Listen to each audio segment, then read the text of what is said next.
पंकज, लगता है टैक्सी आ गई। टैक्सी! रुक जा, रुक जा, रुक जा।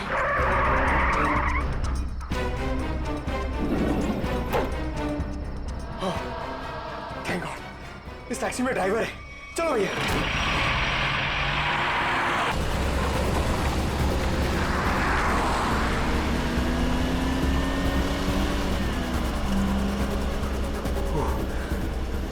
अरे ये क्या है? अरे भाई साहब, ये ड्राइवर! सर, सर इस गाड़ी में ड्राइवर नहीं है। सर, सर, सर इस गाड़ी में ड्राइवर नहीं है।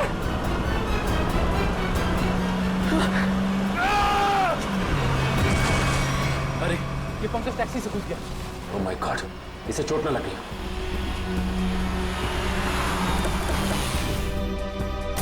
पंकज, पंकज, पंकज उठो। तुम ठीक हो ना? Pankaj, you okay? सॉरी, मैं अपनी जान बचाने के लिए उस टैक्सी से कूद गया सर। मैं ज्यादा देर नहीं बैठ पाया। मगर ऐसा क्या हुआ उस टैक्सी में? सर, उस टैक्सी का ड्राइवर हवा में गायब हो गया सर। उस टैक्सी में कोई ड्राइवर ही नहीं है। अरे पंकज, ऐसा कैसे हो सकता है? ये तुम्हारा वहम तो नहीं है? ये मेरा वहम नहीं है सर। मैं अपनी जान बचाने के लिए कूदा हूँ सर। ये मेरा वहम नहीं है। ड्राइवर ही नहीं है उस टैक्सी में सर। टैक्सी सीधी गई है? हाँ सर, वही गई है। टैक्सी सीधी गई है तो फिर कोई टेंशन नहीं। हमारे साथ ही उस तरफ है। अब तक तो टैक्सी वाला पकड़ा भी गया होगा। It's okay.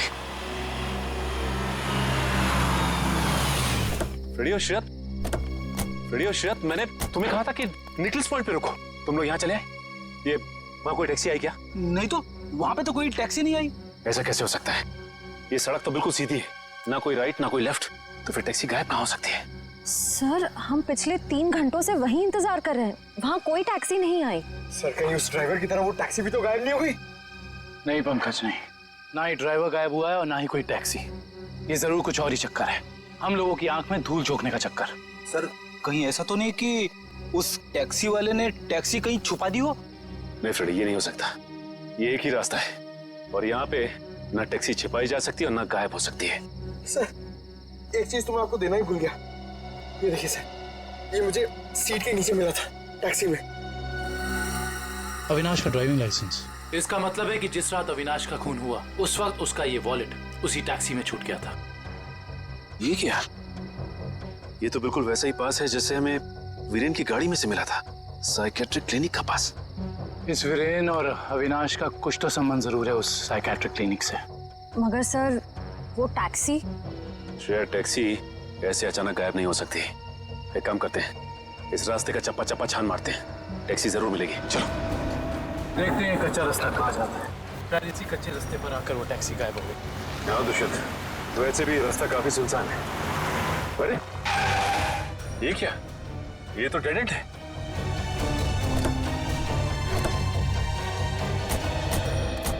अगर टैक्सी यहाँ से गई भी होगी तो यहाँ से आगे नहीं जा सकती। लगता तो यही है। यहाँ तो आगे बस ये दीवार है। एक मिनट, ये देखो दुष्यंत, टायर के निशान। ये दीवार के पास आके खत्म हो जाते हैं। ये बात तो है। दुष्यंत, इस दीवार के पीछे जरूर कोई ना कोई खुफिया रास्ता है। हो सकता है सचिन, और ये भी हो सकता है कि यहाँ कोई खुफिया बटन या लेवर हो जिससे ये दीवार हट जाए और हमें वो जगह दिख जाए जहाँ वो टैक्सी गई है।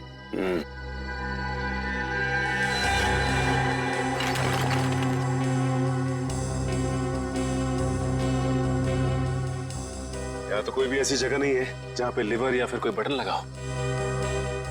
तो फिर तोड़ देते हैं दीवार को।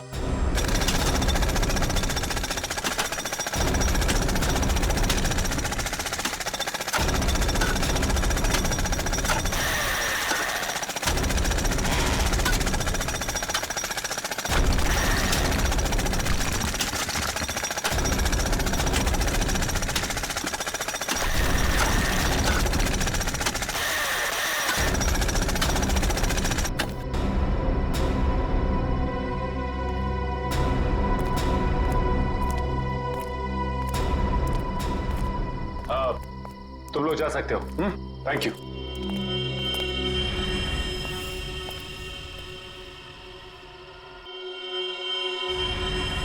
ओह माय गॉड, तो ये वो जगह है, मगर टैक्सी तो दिख नहीं रही। इसका मतलब यहाँ से बाहर निकलने का कोई दूसरा रास्ता भी है। लगता है ये है वो दूसरा रास्ता। यहां से बहुत प्लानिंग के साथ किए जा रहे हैं ये काम, और इसी प्लानिंग की कोई ना कोई कड़ी हमें यहां जरूर मिलेगी।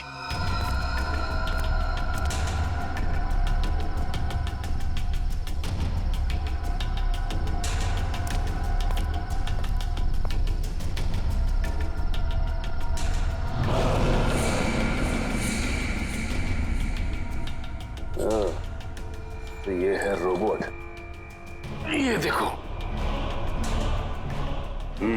ये देखा दुष्यंत, ये है वो रोबोट। लगता है उस आत्मा वाली टैक्सी का ड्राइवर यही है, रिमोट से चलने वाला। हाँ सच, और इसी रोबोट के बाजू का इस्तेमाल किया गया होगा अविनाश के सर को उसके शरीर से अलग करने में। एक मिनट, हाँ, इसके हाथ पे यहाँ पे खून भी लगा हुआ है। अब इससे पहले कि ये खूनी अपना अगला मर्डर प्लान करे, पकड़ना होगा उसे। दोनों की मौत हो गई है। इन दोनों की मौत हो गई? जी हाँ, इन दोनों को किसी ने मार डाला है। डॉक्टर साहब, आप ये बताएंगे कि ये दोनों आपकी क्लिनिक में कुछ दिन पहले आए थे क्या? हाँ, हमारी क्लिनिक में एक मरीज है रीचा, उसी से मिलने आए थे। दोनों अकेले आए थे या साथ साथ? साथ आए थे। कह रहे थे कि दोनों दोस्त हैं और रीचा से उनकी पुरानी दोस्ती है। ओह, दोनों दोस्त थे। तो फिर वीरेन ने अविनाश का जूता कैसे नहीं पहचाना? इसका मतलब ये वीरेन हमसे कुछ छुपा रहा था। अच्छा, ये रीचा से मिल सकते हैं हम? हाँ, आप जरूर मिल सकते हैं, लेकिन एक बात है, बहुत मुश्किल से रीचा की हालत में सुधार आया है, तो आप उससे कोई ऐसा सवाल ना पूछिएगा जिससे वो परेशान हो जाए। आप चिंता ना कीजिए, हम समझ सकते हैं। करण, इशिता, तुम दोनों यहीं रुको, हम रीचा से मिलकर आते हैं। आइए।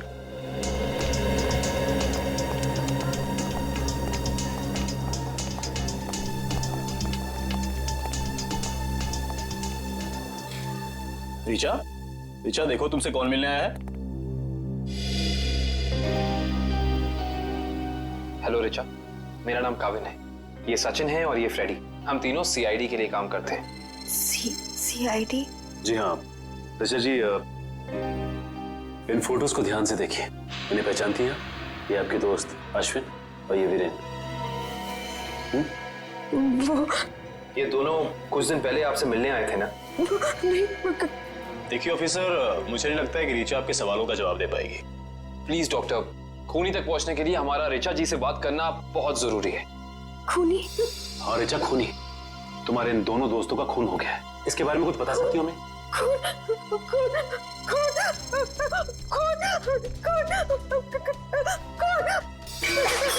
ये क्या बकवास है? वो लड़की इस कमरे की चार दीवारी से बाहर नहीं निकलती, आप उसे खून के बारे में सवाल पूछ रहे हैं? Richa, come down. Nurse, please 7129 जल्दी लो, जल्दी लो। Richa, come down.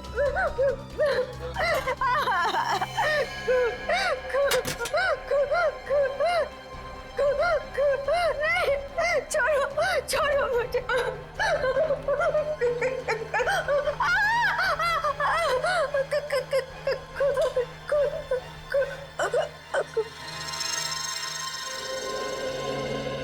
माफ कीजिएगा डॉक्टर साहब, हमारा ऐसा कोई इरादा नहीं था।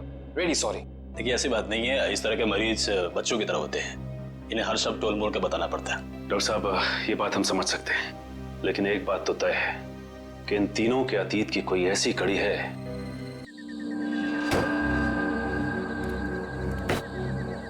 आज का दिन ही खराब है। एक तो ड्राइवर ने छुट्टी ले ली, उसके वजह से फोन का नेटवर्क नहीं लग रहा है। क्या करूं? एयरपोर्ट के लिए लेट हो रहा हूं मैं। यहाँ तो कोई टैक्सी भी नहीं दिखाई दे रही है। रोको रोको रोको!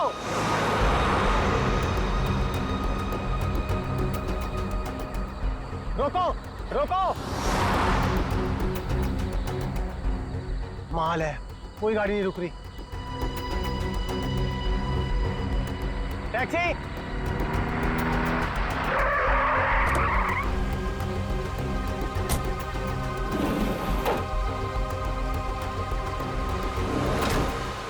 तुम ऐसे एयरपोर्ट चलोगे?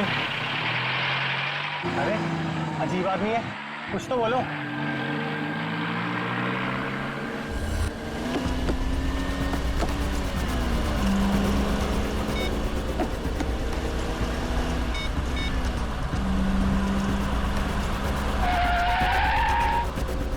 ओ भाई साहब, जरा गाड़ी आराम से चलाओ। मैं आपसे बात कर रहा हूँ। अरे ये कौन से रास्ते से ले जा रहे हो मुझे? एयरपोर्ट तो दूसरी तरफ है ना।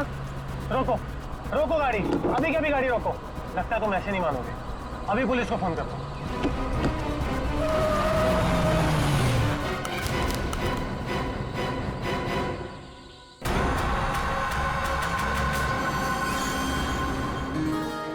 अभी तक यकीन नहीं हो पा रहा है सर। जिस एसीपी प्रद्युमन को हम सब अपना आदर्श मानते हैं, उनके साथ सीआईडी में एक दिन काम करने का मौका मिलेगा। वो सब ठीक है, लेकिन तुम लोगों को अभी भी बहुत कुछ काम करना बाकी है मेरी कसौटी पर उतरने के लिए, समझे? बिल्कुल सर, हम लोग भी यही चाहते हैं।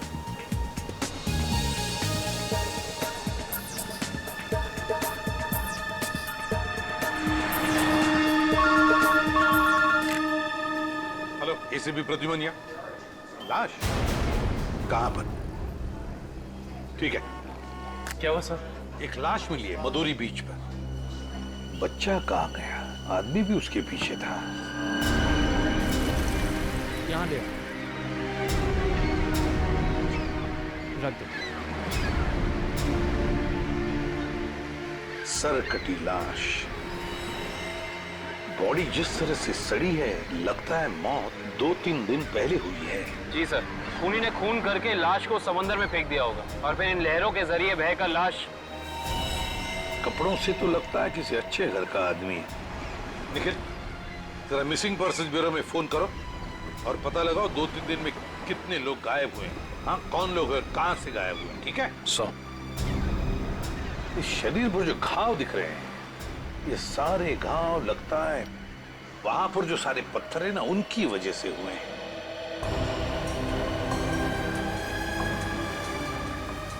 अरे जरा इधर आओ। हाँ साहब। एक बात बताओ, क्या यहाँ कोई ऊंचाई वाली जगह है जहां पर उस तरह के पत्थर हों? हाँ साहब, है ना। यहाँ से 5 किलोमीटर की दूरी पर ऐसी एक पहाड़ी है। 5 किलोमीटर की दूरी पर, ठीक है, थैंक यू। 5 किलोमीटर की दूरी पर पहाड़ी है। कभी नहीं, काम करो, इस लाश को फोरेंसिक लैब भेज दो और इस आदमी ने जो जगह बताई है वहां जाकर के अच्छी तरह से पूछताछ करो, पता लगा, देखो कुछ पता चलता है क्या। कोई ना कोई सुराग तो जरूर मिलेगा। Yes sir.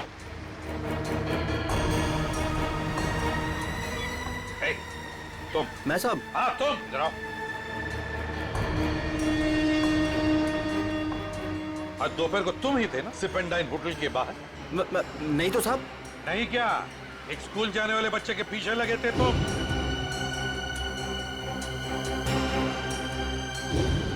अच्छा, वो तो मेरा भतीजा चिंटू है सर। वो स्कूल नहीं जाना चाह रहा था ना, इसके लिए मैं उसके पीछे दौड़ रहा था। वो स्कूल नहीं जाना चाहता था, इसलिए तुम उसके पीछे दौड़े थे? जी सर। कहाँ रहते हो तुम? सर यहीं सामने एक चौल है, वहीं रहता हूँ सर। चिंटू होगा वहां पर? जी सर। चलो दिखाओ। आइए सर। सर यही हमारा चौल है। आइए सर, आइए इधर। सर यही है चिंटू। चिंटू बेटा, ये सीआईडी से एसीपी अंकल है, आपसे मिलने आए हैं। हेलो बोलो। हेलो। चिंटू, बड़ा प्यारा नाम है तुम्हारा। स्कूल जाते हो ना, पढ़ाई करते हो? अच्छा चिंटू बेटा, एक बात बताओ, तुम्हें क्या क्या पसंद है? तुम्हें मिठाई पसंद है या स्वीट्स पसंद है या चॉकलेट्स पसंद है या बिस्किट पसंद है? क्या पसंद है? चॉकलेट। चॉकलेट पसंद है? अरे बाप रे, अब तो मुसीबत हो गई। अब तुम्हें चॉकलेट कैसे दें? चलो कोई बात नहीं, कुछ जादू करके देखो। आओ मंतर जादू, मंतर छू, मंतर छू, मंतर छू। आ गया ना चॉकलेट? ये लो चॉकलेट चिंटू के लिए। अच्छा चिंटू, और एक बात बताओ, आज सुबह, मेरा मतलब 1-2 घंटे पहले जब तुम स्कूल जा रहे थे तो तुम एमआई रोड पर भागे जा रहे थे, है ना? क्यों भाग रहे थे? वो सर मैं बता रहा था ना, इसे स्कूल नहीं जाना था।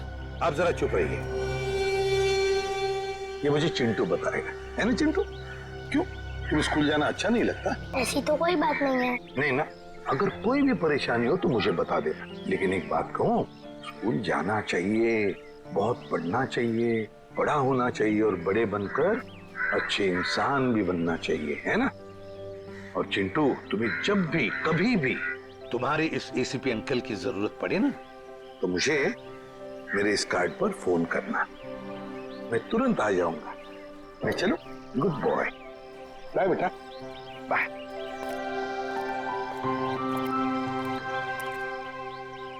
बाय चिंटू। ये चिंटू कुछ ना कुछ तो छुपा रहा है, कुछ ना कुछ तो गड़बड़ जरूर है।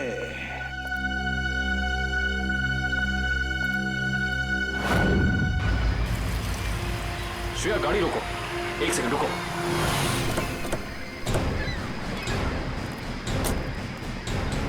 ये देखो, यहाँ पेड़ के नीचे खरोचों के निशान हैं। और ये एक गाड़ी के पेंट जैसा लगता है। हो ना हो यहाँ कुछ ना कुछ तो जरूर हुआ है। सर ये देखिए, टायर के निशान। हो सकता है वो मरने वाला गाड़ी में ही होगा और फिर गाड़ी यहाँ से नीचे गिर गई।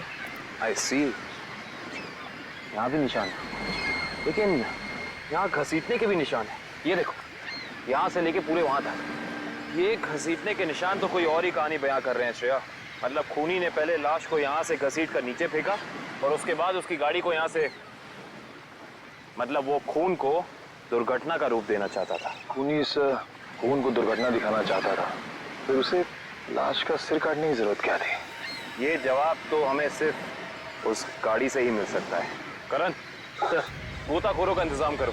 कुछ भी हो जाए, हमें ये गाड़ी इस समुंदर से बाहर निकालनी ही होगी। देखो कोई और सुराग मिलता है कि नहीं।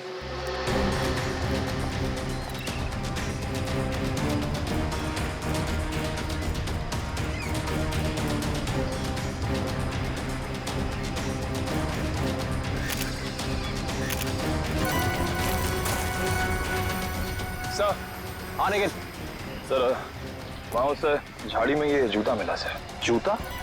यहाँ पे? ये जूता बहुत महंगा लगता है। सर हो सकता है मरने वाले का हो। सही कह रही हो श्रेया। मतलब जब खूनी लाश को घसीट के नीचे फेंक रहा था, तब यहाँ पेड़ों से अटक के ये जूता यहीं रह गया। सर खूनी ने पूरी की पूरी लाश यहाँ नीचे फेंक दी, उसके बाद एक पूरी की पूरी गाड़ी को भी यहाँ से धकेल दिया। वो ऐसा तो हो नहीं सकता कि किसी ने देखा या सुना ना हो। सही कह रहे हो, पर यहाँ सुना हो।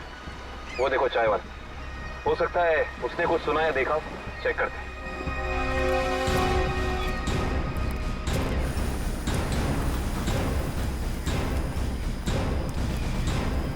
हम लोग सीआईडी से हैं। सीआईडी?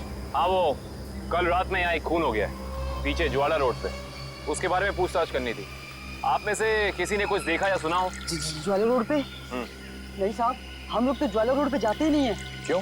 क्या अक्सर वहाँ पे ऐसी घटनाएं होती रहती हैं क्या? हाँ, मगर ये घटना कोई इंसान नहीं, वो आत्मा करती है। टैक्सी वाली आत्मा। टैक्सी वाली आत्मा? हाँ साहब, सुना है एक आत्मा टैक्सी चलाती है जो भोले भाले इंसानों को गाड़ी में बैठाकर उन्हें मार डालती है। ज्वाला रोड पर रात को टैक्सी बैठना मौत को दावा देने जैसा है। कैसी बातें कर रहे हैं? इस सदी में भी ऐसी अंधविश्वास की बातें? नहीं साहब, ये अंधविश्वास नहीं है। 3 दिन पहले मैंने खुद अपनी आंखों से देखा है।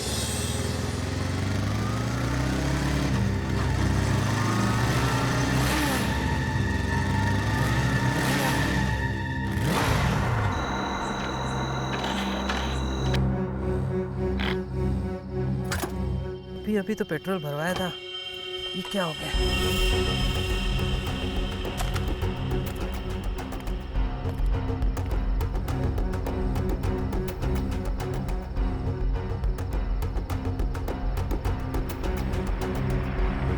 Taxi, taxi. ये क्या? बिना ड्राइवर की टैक्सी? ये कैसे हो सकता है? देखिए भाई साहब, ये आपका कोई वहम होगा। वहम नहीं है साहब, वो वही आत्मा वाली टैक्सी थी। वो तो अच्छा हो गया मैं उसमें बैठा नहीं, वरना आज आप लोग मेरे खूनी की तलाश कर रहे होते। खूनी आत्मा है या फिर कोई इंसान, ये तो उस लाश के जख्मों से ही पता चलेगा। इसकी लाश है। कोशिश कर रहे हैं सालों के साथ। जिस लाश का सर ही नहीं है, उसकी पहचान पता करने में थोड़ा बहुत वक्त तो लगता ही है ना सर। ऑफकोर्स, बिल्कुल। एनीवे, आप लोगों को कुछ पता लगा हो या नहीं लगा हो, लेकिन सालुखे ने अपना काम कर दिया। अच्छा, क्या पता लगाया सर आपने? ये देखो, ये फोटोग्राफ्स देख रहे हैं आप लोग? ये उन घावों के फोटोग्राफ्स हैं जो इस आदमी के शरीर पर मिले थे, और ये सारे घाव इस आदमी के मरने के बाद इसके शरीर पर आए। इसका मतलब इस इंसान की मौत इन जख्मों से नहीं हुई है? नहीं केविन, इस आदमी की मौत तभी हो गई थी जब इसकी गर्दन इसके धड़ से अलग की गई थी। और खूनी ने जब इसे पहाड़ के ऊपर से नीचे समंदर में फेंका तब ये निशान आए होंगे। बिल्कुल दया। शायद किसी तलवार या बड़े चाकू का इस्तेमाल किया है खूनी ने इस जुर्म को अंजाम देने के लिए। दे दो शब्द। अगर किसी तलवार या किसी चाकू का इस्तेमाल किया होता तो मुझे इसकी गर्दन के नीचे यहाँ पर तलवार या चाकू का निशान मिलता। सालू के साहब, अगर चाकू से नहीं काटा तो फिर इसकी गर्दन अलग कैसे की? भाई कोई बहुत ही ताकतवर इंसान है ये खूनी। उस खूनी ने एक ही झटके में इस बेचारी की गर्दन इसके धड़ से उखाड़ कर अलग कर दी। अरे बाप रे, मुझे तो लगता है ये काम उसी टैक्सी वाली आत्मा का होगा। अरे यार, ये इसका मतलब मुजरिम ने खून करने का ये तरीका इसलिए चुना ताकि ये आदमी भी मर जाए और हम इसकी पहचान भी ना कर सके। गलतफहमी है खूनी को, चाहे खूनी खुद को कितना ही होशियार क्यों ना समझ रहा हो। सीआईडी किसी न किसी तरीके से रास्ता निकाल ही लेती है। बिल्कुल दया। और हमें एक रास्ता मिल भी गया है जो हमें इस आदमी की पहचान भी बताएगा और उस खूनी तक भी पहुंचाएगा। कैसा रास्ता साहब? एक मिनट। ये जूता जो आपको क्राइम सीन पे मिला है, और ये इसी आदमी का जूता है। और इस जूते के नीचे हमें क्या मिला है वैभव? इस जूते के नीचे हमें स्याही मिली है जिसका इस्तेमाल प्रिंटिंग प्रेस में किया जाता है, जैसे मैगजीन या न्यूज़पेपर की। प्रिंटिंग प्रेस की स्याही? क्राइम सीन के पास एक प्रिंटिंग प्रेस है तो सही, शायद वहां से हमें कुछ पता चल जाए। Let's go. दया। हाँ सर। एक मिनट, तुमसे बात करनी है। आप लोग जाओ। क्या हुआ सर, कुछ कहना बाकी रह गया क्या? हाँ दया, ये यार एक कार्ड तुम अभिजीत को दे देना। क्या है सर, मैं खोल के देखूं? हाँ देख लो।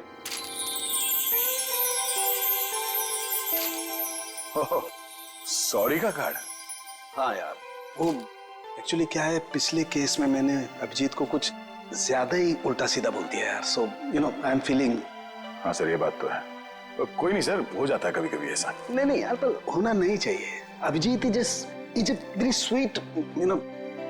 तुम यार दे देना, एक कार्ड दे देना। सर ये काम आप खुद क्यों नहीं कर लेते? अरे नहीं यार दया, मैं उसके सामने ये सब बोल नहीं पाऊंगा यार। तुम मेरा इतना सा काम नहीं कर सकते यार दया। नहीं सर, आपका ये काम हो जाएगा। थैंक यू दया। कल तूने टीवी कार की रेस देखी? यार लाल वाली गाड़ी ना एकदम हवा से बातें कर। मुझे काली गाड़ी का ड्राइवर ना बहुत ज्यादा अच्छा लगा। बस 15 सेकंड पहले उसकी गाड़ी बिगड़ती नहीं ना, रेस तो वही जीतता। क्या बात है, लगता है आप लोगों को कार रेसिंग देखने का बहुत शौक है। थोड़ा बहुत है, लेकिन आप लोग कौन है? सीआईडी। सीआईडी? बोलिए सर, हम आपकी क्या मदद कर सकते हैं? आप लोग कोई ब्रोशर वगैरह छपवाना चाहते हैं क्या? जी नहीं, ऐसी कोई बात नहीं। हम लोग एक खून के सिलसिले में यहाँ पे आए हैं। खून? हाँ खून। दरअसल हमें यहाँ पास के समंदर में एक लाश मिली है जिसका सर कटा हुआ है। बाप रे। जी, और ये उसी लाश का जूता है जिस पर प्रिंटिंग प्रेस में इस्तेमाल होने वाली स्याही लगी है। और ये वही स्याही है जिसका इस्तेमाल आप लोग करते हैं अपनी अखबार छापने के लिए। हमारे यहाँ तो कोई इस तरह का जूता नहीं पहनता सर। पर शायद इस तरह का कोई आदमी आया हो 2-3 दिन पहले जिसने ऐसे जूते पहने हो। कुछ याद है तुम लोगों को? देखो, ध्यान से सोच के बताओ। और ये फोटो को ध्यान से देखो, इस तरह के कपड़े पहने थे उस टाइम, कुछ याद है? शुक्रवार के दिन कुछ लोग आए थे जिन्होंने इस तरह के कपड़े पहने हुए थे। अच्छा, कौन लोग थे ये? वीबिज कॉर्पोरेट्स करके एक कंपनी है जो हमारी इस प्रिंटिंग प्रेस को खरीदना चाहती है, इसी सिलसिले में। ओह, वीबिज कॉर्पोरेट।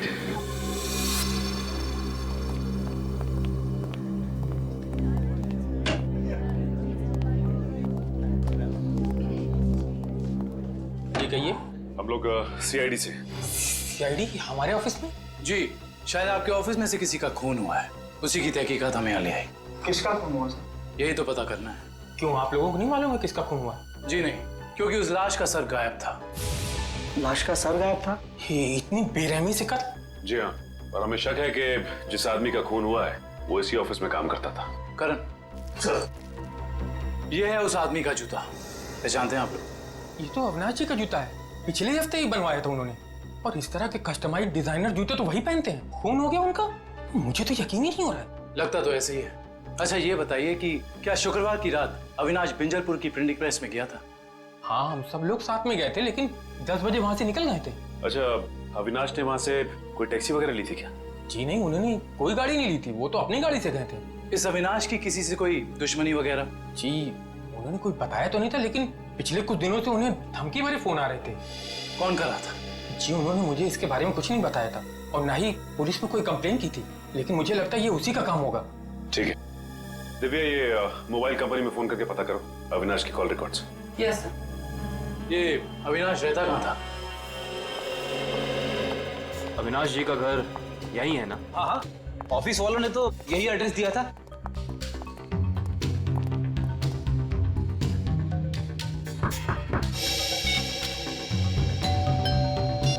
घर में कोई नहीं है क्या? लगता तो ऐसा ही है। अविनाश की पत्नी नेहा का भी फोन नहीं लग रहा। एक काम करते हैं, दरवाजा खोल देते हैं।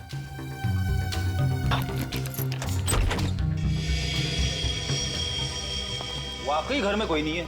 कहीं ऐसा तो नहीं कि किसी ने नेहा जी को भी? चोर चोर कोई है, पुलिस को फोन करो। रिलैक्स मैडम, हम लोग सीआईडी से। सीआईडी से है तो क्या हुआ? आपको कोई हक नहीं है इस तरह से किसी के घर में घुसने का। माफ कीजिए, आप नेहा जी है ना, अविनाश की पत्नी? हाँ। देखिए हम लोगों ने काफी कोशिश की आपको फोन करने की, लेकिन आपका फोन लग ही नहीं रहा था। बहुत बार फोन करने की कोशिश की। जी हाँ, और बाहर इतनी घंटी बजाने के बावजूद जब आपने घर का दरवाजा नहीं खोला तो हमें मजबूरन आपके घर में दाखिल होना पड़ा। हाँ, वो मेरे फोन की बैटरी खत्म हो गई थी और मैं अभी अभी तीर्थ यात्रा से वापस आई हूँ। आखिर बात क्या है? अच्छा ये बताइए कि अविनाश से आपकी आखिरी बार कब बात हुई थी? हो गए 2-3 दिन। वहाँ पे फोन का नेटवर्क नहीं आ रहा था, इसीलिए बात नहीं हो पाई। आप लोगों को अविनाश से मिलना है ना, तो शाम को आइए ना, वो इस वक्त ऑफिस में होंगे। नेहा जी, एक बुरी खबर है, आपके पति अविनाश जी अब इस दुनिया में नहीं रहे। क्या? अविनाश, ये सब क्या हो गया? नेहा जी प्लीज संभालिए अपने आप को, प्लीज संभालिए।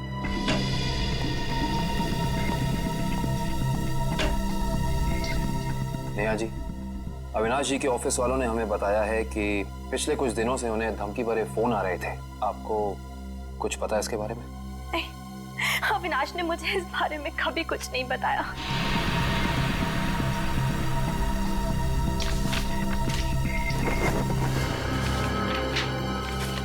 सर, सर डस्टबिन में से ये कागज मिला है, इस पे कुछ लेटर्स चिपकाए गए हैं। ऐसा लग रहा है जैसे किसी मैगजीन वगैरह से काट के चिपकाए गए हैं। नेहा जी, ये शब्द क्या अविनाश जी ने काट के चिपकाए? नहीं, अविनाश तो मैगजीन कभी पढ़ते ही नहीं थे। तो हो सकता है कि धमकी देने वाले ने ये चिट्ठी लिखी हो। हाँ सचिन, और अपनी लिखावट छिपाने के लिए उसने शब्द चिपकाकर ये चिट्ठी कंप्लीट की है। और लिखा क्या है? अगर मेरी बात नहीं मानी तो अपनी जान से हाथ धो बैठोगे। एक मिनट, बड़ी सफाई से चिपकाए। एक मिनट, ये क्या? JLT magazine? मतलब ये जेएलटी मैगजीन से काटा गया है? जेएलटी मैगजीन, ये नाम मैंने कहीं देखा है पर मुझे याद नहीं आ रहा कहाँ। याद करो कविन, कहाँ पे देखा है? कहीं अविनाश जी के ऑफिस में तो नहीं, वहां नहीं, कहीं। हाँ याद आया, ये मैगजीन मैंने वीरेन के पास देखी थी, उसकी प्रिंटिंग प्रेस में।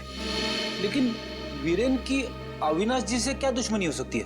रेडी, अविनाश की कंपनी वो प्रिंटिंग प्रेस खरीद रही थी, तो हो सकता है प्रिंटिंग प्रेस के मजदूरों को लगा हो कि उनकी नौकरी खतरे में है। और जैसे ही अविनाश जी प्रिंटिंग प्रेस से बाहर निकले, वीरेन ने उन्हें, ओह आई सी, इस वीरेन से दोबारा मिलना पड़ेगा। अविनाश, नेहा और ऋचा एक ही कॉलेज में पढ़ते थे और वीरेन भी पास वाले कॉलेज में ही पढ़ता था। ओह, मतलब ये सब पुराने दोस्त हैं? हाँ सर, और उस दौरान डाली नाम का एक सीरियल किलर कॉलेज के बच्चों का खून कर रहा था। और एक दिन इन चारों ने मिलकर पुलिस की मदद की और इस डाली को जेल भिजवा दिया। ओह, तो शायद हो सकता है ये सारे खून डाली का ना? यस सर, 2 महीने हो गए उसे जेल तोड़कर भागे हुए और अभी तक वो पुलिस के हाथ नहीं लगा है।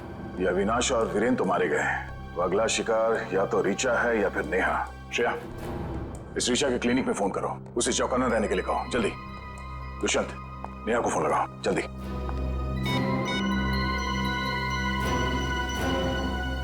नहीं सर, नेहा फोन नहीं उठा रही। क्या फोन नहीं उठा रही? कहीं ये खूनी नेहा तक पहुंच तो नहीं गया? देखिए, आपको कुछ गलतफहमी हुई है, मुझे छोड़ दीजिए। देखिए मुझे मत मारिए, मैंने आपका क्या बिगाड़ा है? क्या बिगाड़ा है? मेरे पति का खून कर दिया। मुझे विधवा बना दिया और पूछते हो कि क्या बिगाड़ा है? देखिए, मैं ऐसा क्यों करूंगा भला? ज्यादा भोले बनने की कोशिश मत करो। मैं सब जानती हूँ। तुम अपने पापा की मौत का बदला लेने के लिए आत्मा बनने का ड्रामा कर रहे हो।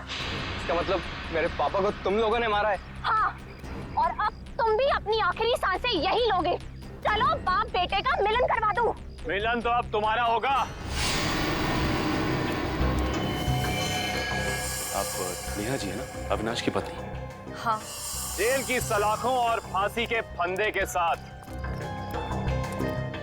सीआईडी, हाँ आप लोग यहाँ? हाँ हम यहाँ।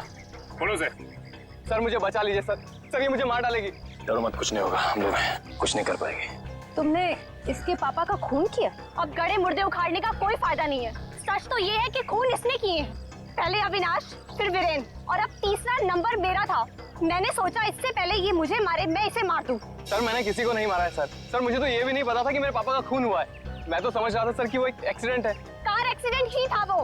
गलती हुई थी हमसे, लेकिन उस गलती के बदले तुमने दो खून कर दिए। मैंने किसी को नहीं मारा है। ये सही कह रहा है। अविनाश और वीरेन का खून एक सीरियल किलर डाली ने किया है, जो तुम लोगों से बदला लेना चाहता है। डाली? हाँ डाली। कॉलेज के वक्त तुमने उसे जेल भेजा था ना? इसका मतलब डाली ये सारा खेल रच रहा था। ये सब आत्मा बनने का ड्रामा।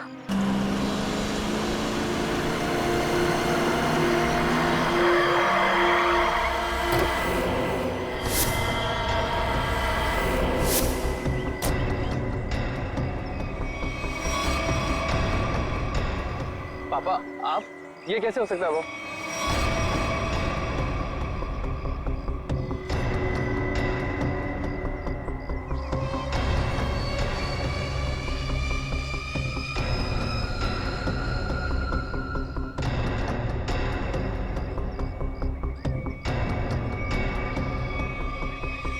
बस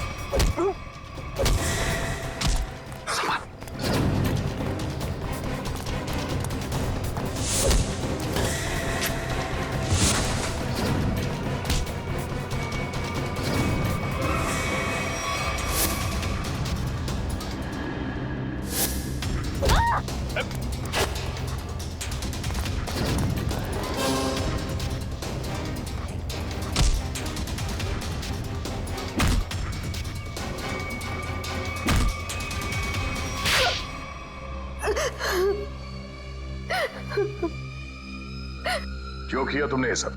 हाँ?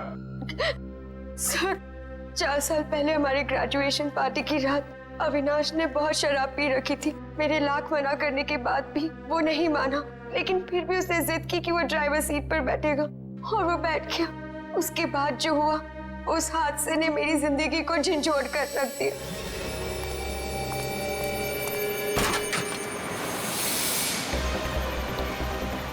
गाड़ी मुझे चलाने तो तुमने बहुत पी रखी है। डरो मत रिचा, पीने के बाद मैं और भी सेफ गाड़ी चलाता हूँ।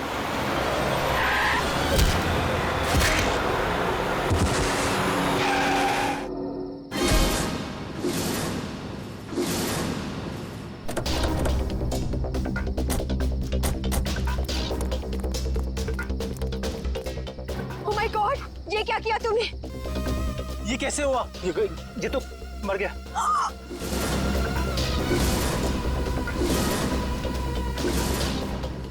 अविनाश, तुमने इसकी जान ले ली। कहा था ना तुम्हें, मुझे गाड़ी चलाने दो। रिचा प्लीज, मैंने इसे जानबूझ के नहीं मारा है। प्लीज अपनी गलती पर पर्दा डालने की कोशिश मत करो। हमें पुलिस को बुलाना होगा। तुम्हारा दिमाग खराब हो गया? अगर पुलिस आई तो हम सबके सब अंदर जाएंगे। सब क्यों जाएंगे? सिर्फ अविनाश जाएगा। क्या तुम अपने दोस्त को जेल भिजवाओगी? दोस्ती अपनी जगह और कानून अपनी जगह। कोई पुलिस नहीं बुलाएगा। तुम्हारी बेवकूफी की वजह से सबकी जिंदगी खराब हो सकती है। अगर हम पुलिस को नहीं भी बुलाएंगे तभी पुलिस को पता चल जाएगा। किसी को कुछ पता नहीं चलेगा। अब एक काम करते हैं, इसकी लाश को टैक्सी में डालते हैं और टैक्सी को खाई में धक्का दे देते हैं। ये राज हमेशा हमेशा के लिए यहीं दफन हो जाएगा। क्या? एक टैक्सी वाले का खून कर दिया तुम लोगों ने? हाँ सर, मेरे लाख समझाने के बाद भी उन तीनों ने अपने आप को कानून के हवाले नहीं किया। उन्हें डर था कि उनका सुनहरा भविष्य शुरू होने से पहले ही खत्म हो जाएगा। और तुम इस हादसे से उभर नहीं पाई, तुम्हें साइकेट्रिस्ट फैसिलिटी ज्वाइन करनी पड़ी। हाँ, क्योंकि मेरा दिल उन तीनों की तरह पत्थर का नहीं। आज भी उस टैक्सी ड्राइवर की मौत का बोझ मेरे जमीर को कचोटता रहता है। अगर इतनी तकलीफ हो रही थी तुम्हें तो तुम सीआईडी के पास क्यों नहीं आई मदद के लिए? हा? मैं आना चाहती थी, मगर जब मैं नेहा के पास गई तो इन तीनों ने मुझे धमकी दी कि अगर मैं आप लोगों के पास आई तो वो लोग मुझे भी मार डालेंगे। अच्छा, तब भी तुमने सीआईडी के पास आना ठीक नहीं समझा? मेरे डैड एक वर्ल्ड क्लास रिसर्चर थे। उन्होंने एक नई तकनीक का आविष्कार किया था जिससे गाड़ियां रिमोट कंट्रोल की मदद से चलाई जा सकती है। अच्छा, इसलिए बदला लेने के लिए तुमने एक ऐसी टैक्सी का इस्तेमाल किया जो रिमोट से चलती है, जिसमें एक रोबोट बैठा था। हाँ, जैसे मेरी जिंदगी भी एक टैक्सी की वजह से बर्बाद हो गई, उन तीनों का भी अंत उस टैक्सी की वजह से ही हो। मगर जब हमारा ऑफिसर पंकज टैक्सी में बैठा था तब तुमने उस रोबोट को गायब कैसे किया? पेनेटली हुआ केमिकल के जरिए। उसका असर इतना खतरनाक होता है कि खुद ब खुद देखते ही देखते अपने आप चीजें नष्ट हो जाती है, कुछ कुछ एसिड की तरह। बहुत लंबी प्लानिंग की थी तुमने खून करने की, मगर क्या फायदा हुआ? हाँ, पकड़ी गई ना। अगर पहले सीआईडी के पास आती मदद के लिए तो शायद तुम्हें फांसी नहीं होती। हाँ, क्या बन कुछ पता चला? सर, उस बच्चे चिंटू के बारे में सब कुछ पता चल गया है। क्या? उसके माँ बाप गांव में रहते हैं, लेकिन बेहतर पढ़ाई के लिए उसके माँ बाप ने उसके चाचा के घर शहर भेज दिया। लेकिन पैसे के लालच में इस चाचा ने उस बच्चे से बाल मजदूरी कराना शुरू कर दिया। चाचा चिंटू से बाल मजदूरी करवाता है? बाल मजदूरी? तो फिर ऐसे चाचा की एक ही जगह हो सकती है, एक ही जगह, काल कोठरी। तुझसे बड़ा सुस्त और आलसी लड़का तो मैंने देखा ही। चल काम कर। मुझे काम नहीं करना, मुझे स्कूल जाना है। बेटा, स्कूल जाने के लिए फीस की जरूरत होती है और तेरे चाचा के पास कोई पैसों का पेड़ नहीं है। और सुन, अगर यहाँ से फिर से भागने की कोशिश की तो मुझसे बुरा कोई नहीं होगा। मुझे काम नहीं करना है। सीपी अंकल ने कहा था मुझे रोज स्कूल जाना चाहिए। स्कूल जाएगा? बड़ा है स्कूल जाने वाला। तेरी तो गंदे नाले के कीड़े बच्चे पे हाथ उठाता है। हाँ? अरे तुम कहाँ भाग के जा रहे हो चाचा जी? तुम्हें तो जेल में जाकर पत्थर तोड़ने हैं। अच्छा, करेक्ट, ले जाओ इन दोनों को। थैंक यू सीपी अंकल, मुझे यहाँ काम करना बिल्कुल अच्छा नहीं लगता था। देखो चिंटू बेटा, तुम्हें कोई काम करने की जरूरत नहीं है, समझे? तुम स्कूल जाओगे, अच्छी तरह से पढ़ाई करोगे और बड़े बन जाओगे। और सिर्फ तुम ही नहीं, तुम्हारे सारे दोस्त भी, और उन सब का ख्याल हम रखेंगे, है ना? तो बताओ, खूब खूब पढ़ाई करोगे ना? हाँ, मैं बड़ा होकर आपकी तरह एक सीआईडी ऑफिसर बनूंगा और जिम को मिटा दूंगा। अरे वाह! चलो, इस बात पर हम तुम्हें चॉकलेट खिलाएंगे और चाहिए तो आइसक्रीम भी खिलाएंगे और जो कुछ मांगोगे वो सब देंगे, तुम्हें भी और तुम्हारे इन दोस्तों को भी। चलो बच्चों, चलो इन्हें ले चलो।